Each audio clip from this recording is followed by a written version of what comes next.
The drama surrounding WNBA officiating has now escalated into an all-out crisis, and the league's silence is becoming deafening. On a night that should have been a celebration for the Indiana Fever, a hard-fought 7-8-7-4 win over the Seattle Storm, the spotlight turned instead to a system in chaos. Not because of the thrilling victory, not because of a heroic performance, but because of what happened. Or rather, what didn't happen right in front of everyone's eyes. It started with Sophie Cunningham, the so-called blonde bomber of the Fever, ripping down a defensive rebound and holding tight to the ball like it was a lifeline. That's when a Storm player charged in and leveled her. Not a basketball play, not a scramble, a straight-up body slam, the kind of move that wouldn't look out of place in a football game.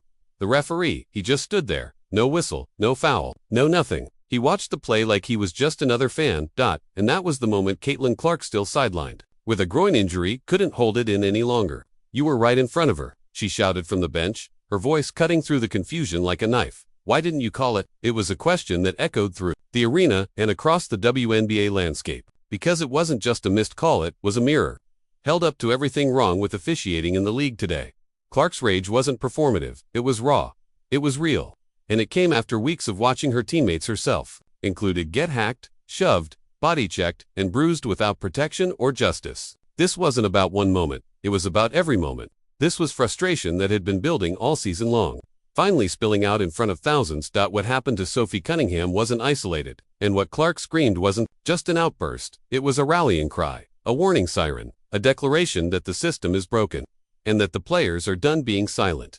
Because let's be honest, officiating in the WNBA has become a complete catastrophe. Players across the league are venting, coaches are getting fined for merely stating the obvious. Fans are watching with disbelief as stars like Kelsey Plum and DeWanna Bonner walk into press conferences with visible scratches and bruises, asking why their bodies tell a story. The stat sheet refuses to reflect. "I get fouled like that every possession," one player vented, "but it never gets called. What else are we supposed to do?" The truth is, nothing is being done. Referees are missing calls that are obvious to anyone with eyes. They can't seem to distinguish between aggressive defense and outright assault. And when fans, coaches, or even players dare to speak out, they get slapped with fines or warnings. Sophie Cunningham herself was fined $500 for resharing a TikTok that called WNBA refs stupid. But the player who threw her to the ground, not even a warning. That's the WNBA in 2025. Priorities completely flipped. Commissioner Kathy Engelbert's response: that winning teams don't complain. As if the bruises on winning players somehow don't count. As if Caitlin Clark's frustration evaporates just because there's a W in the box score. But the truth, the calls or lack thereof aren't just hurting the athletes. They're damaging the very integrity of the game. And yet, through all the controversy, through the foul play and the foul silence from the league office, one bright light keeps shining. Sophie Cunningham. She wasn't supposed to be the hero. She wasn't the top draft pick. She wasn't the media darling. But while Clark heals, Cunningham is stepping into a spotlight that once felt far too big and owning it like she was born for it. She dropped 17 points against the Storm, hitting 5 of 6 from the field and 4 of 5 from beyond the arc. All of Indiana's three-pointers that night came from her. Everyone else, a collective zero. That's not just clutch, it's leadership. It's carrying a team on your back when your superstar can't even lace up. And it's becoming a symbol of resilience in a league that's testing its players more than ever before. Her fans have a new nickname for her, the Blonde Bomber. But she's more than a sniper from the three-point line. She's becoming the emotional backbone of this Indiana squad. Since she defended Caitlin Clark in that now viral fight against the Connecticut Sun, her confidence has skyrocketed and her following has exploded by over 800,000. Sophie knows the cameras are watching now. She knows the fans are locked in, and she's responding with game after game of pure fire. But even her heroics couldn't mask what nearly became yet another epic collapse by the Fever. They were up by 13 late in the third quarter, riding Sophie's hot hand and some strong minutes from the bench. Then, just like so many games this season, the wheels started to wobble. Seattle closed the quarter on a 10-2 run. Suddenly, that big lead was gone. The air in the arena changed. The pressure mounted. And just like that, Fever fans everywhere had flashbacks. Heartbreak on the horizon. Fourth quarter disaster, inbounding now.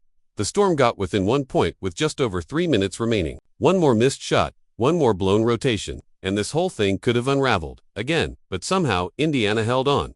It wasn't pretty, it wasn't clean, but it was a win. And when the dust settled, there was Sophie standing tall. Once again, 5 of 6 from the floor, 4 of 5 from deep, 17 points, 5 rebounds, 2 assists, and a win the Fever desperately needed. Meanwhile, Kelsey Mitchell, normally one of the team's most reliable scorers, had a nightmare of a night. 3 of 16 from the field, 0 for 8 from 3. Every time she touched the ball, it felt like she was shooting for Seattle. Her struggles have become so predictable that fans are joking they could set their calendars by them. But that's the story of this team right now. Extreme highs, crushing lows, and a level of inconsistency that makes every game feel like a coin flip. Yet through all of it, the officiating disaster remains the central thread tying this entire season together. The referees are failing, the league is dodging, and the players are left absorbing the punishment, physically, emotionally, and publicly. Something has to give.